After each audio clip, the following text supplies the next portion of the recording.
ಬೆಂಗಳೂರಿನಲ್ಲಿ ರೋಡ್ ರೇಜ್ ಕೇಸ್ಗಳಿಗೆ ಮಿತಿಯೇ ಇಲ್ಲದಂತಾಗಿದೆ. ಸಣ್ಣ ಸಣ್ಣ ವಿಚಾರಕ್ಕೆ ಖ್ಯಾತಿ ತೆಗೆದು ನಡು ರಸ್ತೆಯಲ್ಲೇ ಹೊಡೆದಾಡ್ಕೊಳ್ತಾರೆ. ಇದೀಗ ಕಾರು ಟಚ್ ಆಯ್ತು ಅನ್ನೋ ಕಾರಣಕ್ಕೆ ಮಹಿಳೆಯೊಬ್ಬಳು ಯುವಕರಿಗೆ ಹಿಗ್ಗಾಮುಗ್ಗಾ ಥಳಿಸಿದ್ದಾಳೆ.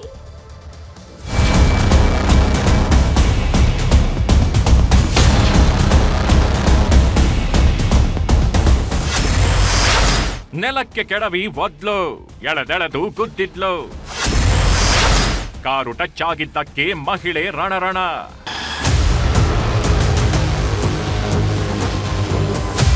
ಅಬ್ಬಬ್ಬ, ನೋಡಿದ್ರ ಅಕ್ಕನ ರೋಷಾವೇಶಾನ. ನಡು ರಸ್ತೆಯಲ್ಲೇ ನುಗ್ಗಿ ನುಗ್ಗಿ ಹುಡುಗರನ್ನ ಅದ್ ಹೇಗೆ ಹೊಡಿತಿದ್ದಾಳೆ ಅಂತ ಯಾರಂತಾನೂ ನೋಡ್ತಿಲ್ಲ. ಹೇಳಿದವರ ಮಾತು ಕೇಳ್ತಿಲ್ಲ. ಎಳೆದೆಳೆದು ನೆಲಕ್ಕೆ ಕೆಡವಿ ಪಂಚ್ ಮೇಲೆ ಪಂಚ್ ಕೊಡ್ತಿದ್ದಾಳೆ. ಆಂಟಿ ಹೊಡೆತಕ್ಕೆ ಇಬ್ಬರು ಯುವಕರು ವಿಲವಿಲ ಒದ್ದಾಡಿದ್ದಾರೆ. ಈ ರಣರಣ ದೃಶ್ಯಕ್ಕೆ ಜೀವನ್ ಭೀಮಾನಗರ ಸಾಕ್ಷಿಯಾಗಿದೆ.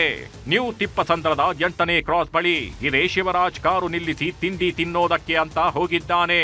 ವಾಪಸ್ ಬಂದಾಗ ಕಾರ್ ಹಿಂದೆಯೇ ಯಾರೋ ಬೈಕ್ ನಿಲ್ಲಿಸಿ ಹೋಗಿದ್ರಂತೆ. ಹೀಗಾಗಿ ಶಿವರಾಜ್ ನಿಧಾನವಾಗಿ ಕಾರ್ ರಿವರ್ಸ್ ತೆಗೆದುಕೊಳ್ತಿದ್ದ. ಈ ವೇಳೆ ರಸ್ತೆಯಲ್ಲಿ ನಡೆದುಕೊಂಡು ಬರ್ತಿದ್ದ ಈ ಮಹಿಳೆಗೆ ಕಾರ್ ಟಚ್ ಆಗಿದೆ. ಇಷ್ಟಕ್ಕೆ ಕೆರಳಿ ಕೆಂಡವಾದವಳು ಶಿವರಾಜ್ ಕುತ್ತಿಗೆ ಹಿಡಿದು ತಳ್ಳಿ ಹಲ್ಲೆ ಮಾಡಿದ್ದಾರೆ. ಇದನ್ನ ದರ್ಶನ್ ಎಂಬಾತ ಮೊಬೈಲ್ನಲ್ಲಿ ವಿಡಿಯೋ ರೆಕಾರ್ಡ್ ಮಾಡಿದ್ದಾನೆ. ಇದನ್ನ ನೋಡಿದ ಮಹಿಳೆ ಆತನನ್ನು ಎಳೆದಾಡಿ ನೆಲಕ್ಕೆ ಕೆಡವಿದ್ದಾಳೆ. ಬಳಿಕ ಕಾಲಿನಿಂದ ಒದ್ದು ಒದ್ದು ದರ್ಪ ಮೆರೆದಿದ್ದಾಳೆ. ಸಮಸ್ಯೆ ಆಗಿತ್ತು. ಅವ್ರು ಬಂದು ನಮ್ಮ ಮೇಲೆ ಕೈ ಮಾಡಿದ್ರು. ನಾವು ಇಲ್ಲಿ ಬಂದೇ ಕ್ಲಿಯರ್ ಮಾಡ್ಕೊಂಡಿದ್ವಿ. ಅವ್ರು ಸುಮ್ನೆ ಏಕಾಏಕಿ ಬಂದ್ರು. ರಿವರ್ಸ್ ಅಲ್ಲಿ ಏನು ಆಗಿಲ್ಲ ಅಣ್ಣ. ಅವರು ಸುಮ್ನೆ ಏಕಾಏಕಿ ಬಂದು ಇದ್ ಮಾಡಿದ್ರು. ಇಲ್ಲಿ ಬಂದೇ ನಾವು ಕ್ಲಿಯರ್ ಮಾಡ್ಕೊಂಡು 11 ಗಂಟೆಗೆ ಅಣ್ಣ ನೀವು ಟಿಪ್ಸ್ ಅಂದ್ರು. ಅವರು ಗಾಡಿ ಟಚ್ ಆಗುತ್ತೇನ ಭಯದಲ್ಲಿ ಬಂದು ಹೊಡೆದಿದ್ದಾರೆ. ಲೇಡಿದ ಅಂತ ಹೊಡೆದಿದ್ದು ನನಗೆ ಹಂಗೆ ಹೊಡೆದಾಕಿದ್ರು. ಹೊಡೆದ್ರೆ ಅಷ್ಟೇ. ಲೇಡಿ ಅದೇ ನಾನು ವಿಡಿಯೋ ಮಾಡ್ತಾ ಇದ್ದೆ. ಇವ್ರು ಹೊಡಿತಾ ಇದ್ದಿದ್ದ. ಇವ್ರದ್ದು ಅದೇ ಗಾಡಿ ಹಿಂದಕ್ಕೆ ತೆಗಿಬೇಕಾದ್ರೆ ಇನ್ನೂ ಟಚ್ ಆಗಿರ್ಲಿಲ್ಲ. ಅದಕ್ಕೆ ಏನಕ್ಕೆ ಅಂತ ಬಂದು ಇವ್ರಿಗೆ ಕೊಲ್ಪಟ್ಟಿ ಇಟ್ಕೊಂಡು ಹೊಡಿತಾ ಇದ್ರು. ಅಷ್ಟಕ್ಕೆ ನಾನು ವಿಡಿಯೋ ಮಾಡ್ತಿದ್ದಕ್ಕೆ ನನಗೆ ಬಂದು ಹೊಡೆದಿದ್ದಾರೆ. ಅದೇ ಗಾಡಿ ಮುಂದೆ ಹಿಂದಕ್ಕೆ ತೆಗಿಬೇಕಾದ್ರೆ ಅವ್ರಿಗೆ ಟಚ್ ಆಗಿರ್ಲಿಲ್ಲ. ಇನ್ನು ಅವ್ರದ್ದು ಬೈಕ್ ಇತ್ತು, ಹಿಂದಕ್ಕೆ ಟಚ್ ಆಗ್ತಿರ್ಲಿಲ್ಲ. ಅದಕ್ಕೆ ಅವರು ಟಚ್ ಆಗುತ್ತೆ ಅಂತ ಬಂದು ಹೊಡೆದಿದ್ದು. ಅವ್ರ ಲೇಡೀಸೇ ಅವರು ತಪ್ಪಾಯ್ತು ಸಾರಿ ಅಂತ ಕೇಳಿದ್ದಾರೆ. ಇಲ್ಲಿ ಸಾಲ ಆಗಿದೆ. ಅಲ್ಲೇ ಬಳಿಕ ಇಬ್ಬರು ಯುವಕರು ಜೀವನ್ ಭೀಮಾನಗರ ಠಾಣೆಯಲ್ಲಿ ಮಹಿಳೆ ವಿರುದ್ಧ ದೂರು ನೀಡಿದ್ದಾರೆ.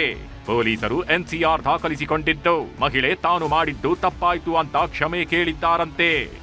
ಆ ಗಾಡಿ ಹಿಂದೆ ತೆಗಿಬೇಕಾದ್ರೆ ಒಬ್ಬ ಲೇಡಿ ರೋಡಲ್ಲಿ ನಡ್ಕೊಂಡು ಹೋಗ್ತಾ ಇದ್ದಾರೆ. ನಡ್ಕೊಂಡು ಹೋಗ್ಬೇಕಾದ್ರೆ ಟಚ್ ಆಗಿಲ್ಲ, ಇನ್ನ ಟಚ್ ಆಗ್ಬೇಕಾಗಿತ್ತು. ಅದಕ್ಕೆ ಟಚ್ ಆಗುತ್ತೆ ಅನ್ನೋ ಗಲ್ಲಪಟ್ಟಿ ಹಿಡ್ಕೊಂಡು ಹೊಡಿಯಕ್ ಹೋಗಿದ್ದಾರೆ ಅವರು. ಮತ್ತೆ ಅದನ್ನ ವಿಡಿಯೋ ಮಾಡ್ತಾ ಇದ್ರೆ ಬೇರೆ ಹುಡುಗ ವಿಡಿಯೋ ಮಾಡ್ತಾ ಇದ್ರೆ ಅವನ್ನ ಮತ್ತೆ ಹೊಡೆದಿರೋದು, ಕಾಲಲ್ಲಿ ಒದ್ದಿರೋದು. ಅದಕ್ಕೆ ಇಬ್ಬರು ಹೊಡೆದಿರೋದು. ಅದಕ್ಕೆ ಇಲ್ಲಿ ಬಂದು ಕೇಸ್ ಮಾಡ್ತಾ ಇದ್ವಿ. ಅವರೇ ಬೇಡಪ್ಪ ಕೇಸ್ ಬೇಡ, ಮತ್ತೆ ನಮ್ ಮುಂದೆ ಜೀವನ ಹೆಚ್ಚು ಕಡಿಮೆ ಆಗುತ್ತೆ ಅಂತ ಹೇಳ್ಬಿಟ್ಟು ಕೇಳಿದ್ದಕ್ಕೆ ನಾವು ಬರೀ ಇದು ಮೇಲೆ ಕೇಸ್ ಅಂದಿರ NCR ಮಾಡಿಸ್ಬಿಟ್ಟು ಅದನ್ನ ಅಲ್ಲಿಗೆ ಕ್ಲಿಯರ್ ಮಾಡ್ತಾ ಇದೀವಿ. ಹಲ್ಲೆ ನಡೆಸಿದ ಮಹಿಳೆ ಅಬಕಾರಿ ಇಲಾಖೆಯಲ್ಲಿ ಕೆಲಸ ಮಾಡ್ತಿದ್ದಾಳೆ ಎನ್ನಲಾಗಿದೆ.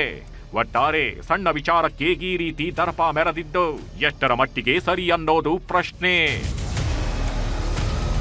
Muniraju, crime bureau, news 18 Bengaluru.